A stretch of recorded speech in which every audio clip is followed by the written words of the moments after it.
Hi guys, so today I'm going to be filming my March wrap-up video. I had a really awesome reading month and I read a lot of books that I also really enjoyed. So let's get started and talk about some awesome books.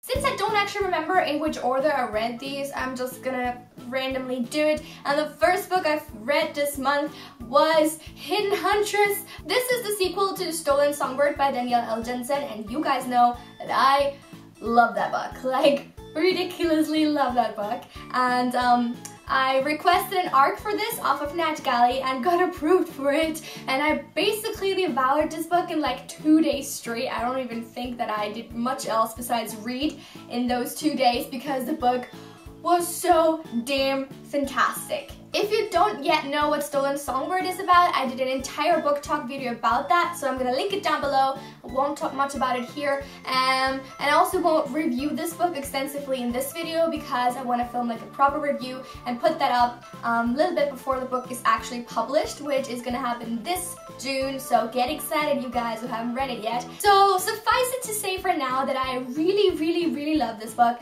and if you enjoyed the first one, then you're definitely gonna like this one as well. It literally goes along in the same vein of the first book. It does the same things right that the first book did right, and it's pretty amazing, and I really like the continuation of the story. And even though the second book is not even officially out yet, I cannot wait to read the third one because I'm literally so in love. The next book I finished this month, actually mainly read in February, but since I only finished it now, I'm only gonna be able to include it in March, and it's Nemesis by Philip Roth. This is an adult fiction book set in the 1940s, and it's centered around Bucky, who is a playground director, and he lives in Newark, Chicago. Is that Chicago? I think so.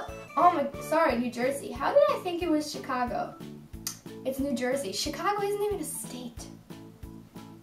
Basically, this book's premise is centered around the polio epidemic that haunts the city and I think the general rest of the USA as well during the summertime, and with Bucky having to deal basically with a lot of the children he cares for and cares about falling ill with polio and some even dying, and then he has sort of this conflict himself where he feels like he is partly responsible because of some other events that happen, and he feels very responsible. And the book basically follows him at first in his younger years, where he's literally just like in his early 20s, and then later in the book in the epilogue where he's an old man basically, and the narrator of the story basically visits with him again, and they sort of talk about how in what way basically he really truly is responsible for what he did, or in what way God is responsible, or who is the bad guy, who's the villain of this entire story. And that's why the book is called Nemesis,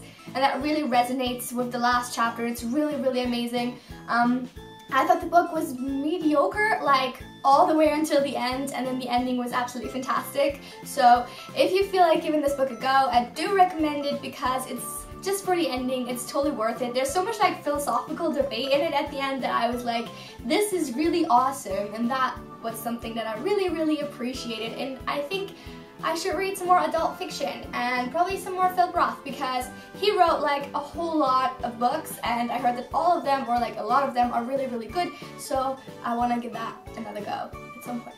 Another book I finished in March but actually started in February was Rebel Belle by Rachel Hawkins. Literally everybody already knows what this book is about, and I also already told you the synopsis in my book haul last week, so I don't want to talk about this book again, basically. That's the bottom line.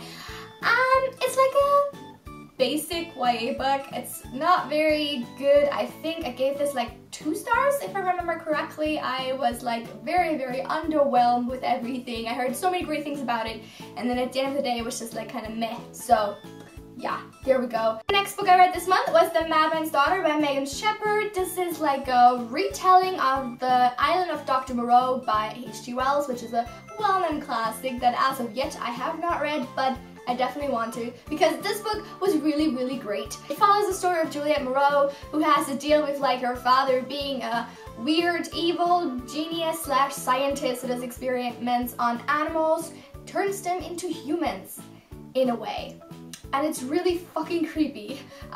Like the imagination, just the thought of that actually happening is absolutely terrifying. So I really like this book because it's still YA, but it's also just dark and it's very creepy and very well written, and the story is amazing. I have no idea, unfortunately, how it compares to the original, so I don't know where there are parallels, where there are differences, but if I ever get to read the classic, the original, I do want to do like a little comparison because I think that would be really interesting. And the next two books I'm going to mention collectively because they belong to the same series. The Winner's Curse and The Winner's Crime by Marie Rakowski.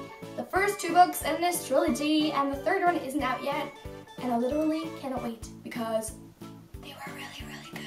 This book is about a general's daughter called Kestrel who one day wanders around the market with her friend and comes across a slave auction where a sexy slave is being auctioned off, as it tends to happen, you know. Happens to me all the time. And she buys the slave and he seems to be like very reluctant, and then they become friends and shit starts to happen, and then they fall in love, and then rebellion, and then we overthrow the kingdom.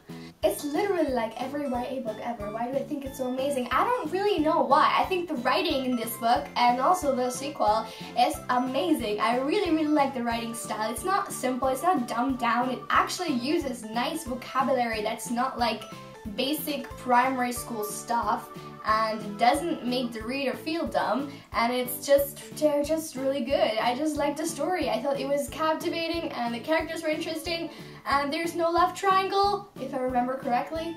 There is no love triangle? Damn it, guys. That's like a rare diamond, you know, this book, because that literally never happens. So, oh my god, what if there's like a love triangle and I forgot about it? That would be awkward, because I now totally sold this book as not having a love triangle. I don't think it has one. Awesome. You should read them. You should read them. And also, can I get book 3? Like, seriously, what's up with that? I want book 3 now. Just in case the Zoom is fucked up now, I do apologize. My camera doesn't know how to camera sometimes. The next book I read this month was another standard inside of the box, cookie cutter YA romance fantasy with a little hint of rebellion in there, but that's really what I was in the mood for this month. I don't really know why, but I was literally like devouring this stuff shit this month, so I was fine with it. I was totally fine with it. I needed this book between two other books because one was like being delivered still, and I was like, I need something to tide me over until the next day, and so I got Red Queen by Victoria Aveyard. This book is definitely overhyped, but it was still really enjoyable.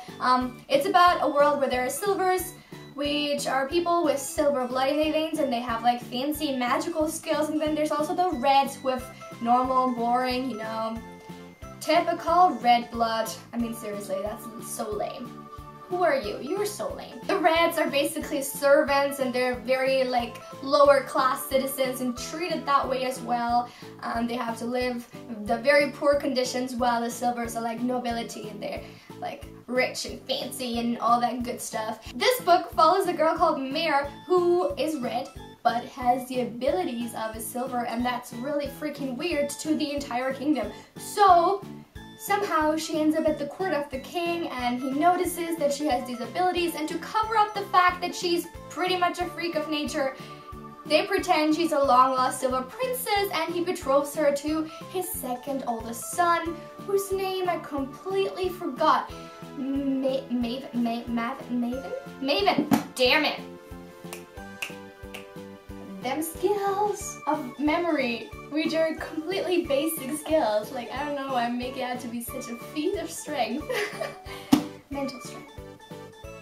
My memory's good. It really isn't. I can't remember shit. The other prince is named Cal, and she kind of has feelings for both of them, and she's like, oh no, it's not really a love triangle, don't worry, but it's like a hint of one, and that's not even that horrible. Basically, she and Maven, who isn't very happy with the circumstances that the kingdom and country is in, either decide to join the rebellion, which is literally like any rebellion ever, whose slogan is rise red as the dawn or something, and they constantly say it like it's some really witty phrase. It's not that funny. They join the rebellion and they're like, Reds should get in power and we gonna do some terrorism because that's always fun. And I'm probably on some list now because it said the word terrorism. Anyway, regardless of the fact that I've pretty much mentioned like 1,000 billion times now how standard this book is, I really enjoyed it. I thought it was fun. I wasn't too sure if I was gonna like it in the very beginning because it was kind of like meh and kind of like the dialogue was really bad. I hated the dialogue so much. I hated all the characters. They were like the most hated people that I hated in other books sort of picked out and put into one book. Like, what am I gonna do with that mess? But then things turned around sort of halfway through and I was like, wait, this is actually good decision making right here. Wait, this is actually kind of fun. That's kind of badass. That's kind of cool. And then the plot twist at the end, I'm like, the last 2 books that I read this month were Mistborn, The Final Empire, and The Well of Ascension. And these books are literally murder weapons. Like, I could murder someone with this easily. Easily. The very least, you get like 1 billion paper cuts, and we all know how much that hurts.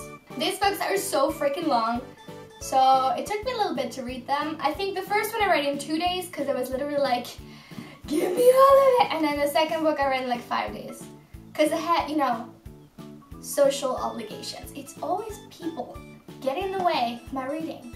How dare you? The books are written from various points of views of, like, basically all the characters have at least some scenes where it's from their point of view, which is really, really cool. I like that a lot because it gets you invested in all of them. They all have such distinct personalities, and it's a lot more work, obviously, for the author, but if it's done right, it's very much appreciated by me. And these books did literally everything right. Like, there's nothing that was done wrong. Nothing at all. And the book is about Mistborns, who are basically people that can burn metals in a process called allomancy. That's their powers. They basically drink liquids with little metal grains in them, and then when they're in the stomach, they can burn the metal to sort of achieve some sort of a power. For example, pewter, which I have no idea what that's in German. I don't even know what that is. It's some sort of metal, because I could make that connection. Basically, if you burn pewter, you're a lot stronger than you used to be. And allomances, normal allomances, are called mistings, and they have just one power. They can only burn one metal, but Mistborn can burn all of the metals. Like all the metals ever, and that's pretty damn cool because they get all the powers. The reason they're called Mistborns or mistings is because at nighttime in this city or country or kingdom, the mists come out, and a lot of people are very scared of them because they don't know what is happening in the mists. You can't see shit, basically. And that's why people are scared, because humans are very rational creatures. Anyway, there's a lot of legends around the mists, and basically the book follows Vin, who is a little street urchin. I'm not even sure that's how you pronounce that name or word, but I'm still gonna go with it, of like a lower class, again, lower class citizens. The sky is what they're called. And then there's also Kelsier, who is a Mistborn, and he's putting together a group of people because he's like, I wanna overthrow the kingdom.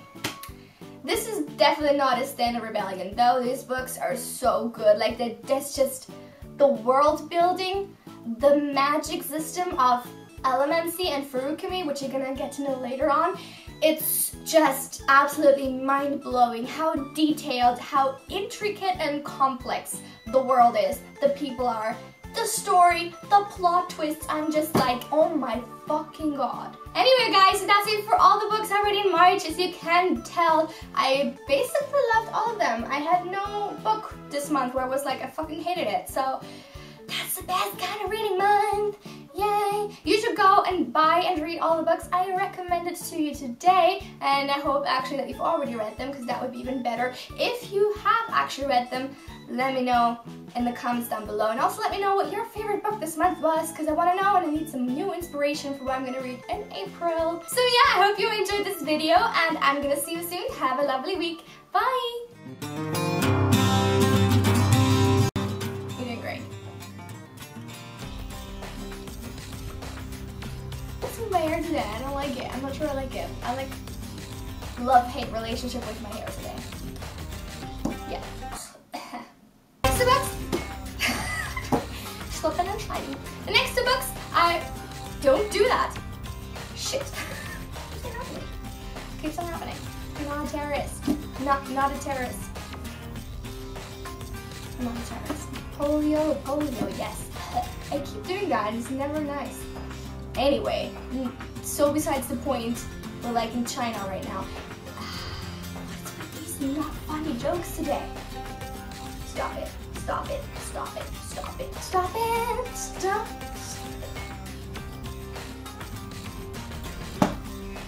Case in point.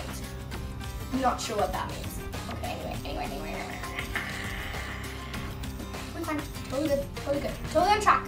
Stay on track. Almost there. I can see it on the horizon. I can see the end of this video on the horizon. I don't know why it takes so long to do this today. Aces.